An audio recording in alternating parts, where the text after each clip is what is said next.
Well, it all started because Secretary Angara participated during the launching of the comic book project that we had last February, wherein the National Security Advisor, Jan Eduardo Año, was also present during that event. And we kind of discussed that the curriculum, particularly to the elementary education, it's about time that we should include already basic information about the West Philippine Sea. As of this time, it's still being discussed. I think that in the next coming months, there will be more concrete and tangible changes in the curriculum. But as of this time, it's a good start already. Okay, on different topic po sir, regarding po dun sa recently po na nakita na itong research ship po ng Chinese on part of Palawan, what is the update po dun sir?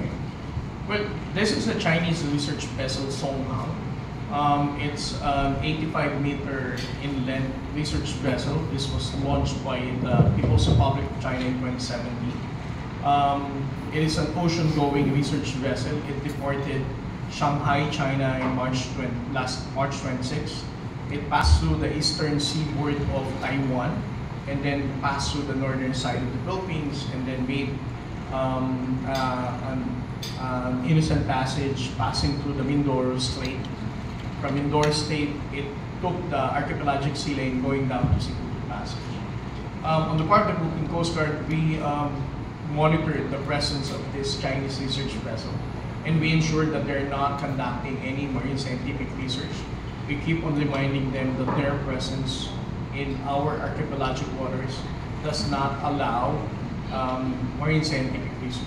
And the Coast Guard have deployed aircraft and even vessels to ensure that they're not going to conduct anything that would concern scientific research. As of this morning, early morning, the Chinese research vessel already exited our archipelagic water and passed through Cebu Passage.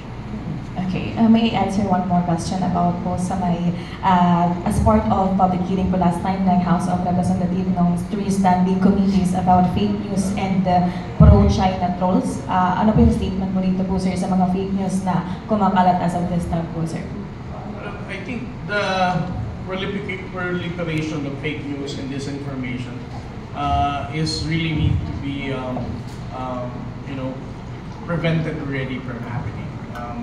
As I said, our fight in the West Philippine Sea, our main obstacle is not just the big Coast Guard vessels of the People's Republic of China, but the disinformation and fake news. We need to understand that the constitutionally guaranteed freedom of expression, freedom of speech, should have limitations, especially if it affect our national security. And that was my statement when I was at the Congress. I told them that honorable congressmen over there should look into this kind of limitation because otherwise it would be easy for China to polarize the Filipino people, to confuse the Filipinos about our stand on West Philippine Sea, and to provide misinformation content to our users of social media. That's why this has to be penalized already by Congress. So we believe sir that this troll farm or the pro-China trolls can be maaasahan po natin yung merong information talaga or knowledge yung mga Filipinos regarding West Philippine Sea. Yes, and I don't believe that these pro-China trolls are just doing this for hobby. Para sa akin, the reason why they're doing this is because there is incentive for them to come up with those content that are countering our factual narrative. Okay, thank you sir. May I ask question po kay Sir Asek Carla Caspi. Sir, as sa National Youth Commission po, ano po ka-importante po sir yung pagbibigay po ng enough issues and knowledge and information po sa mga kabataan ngayon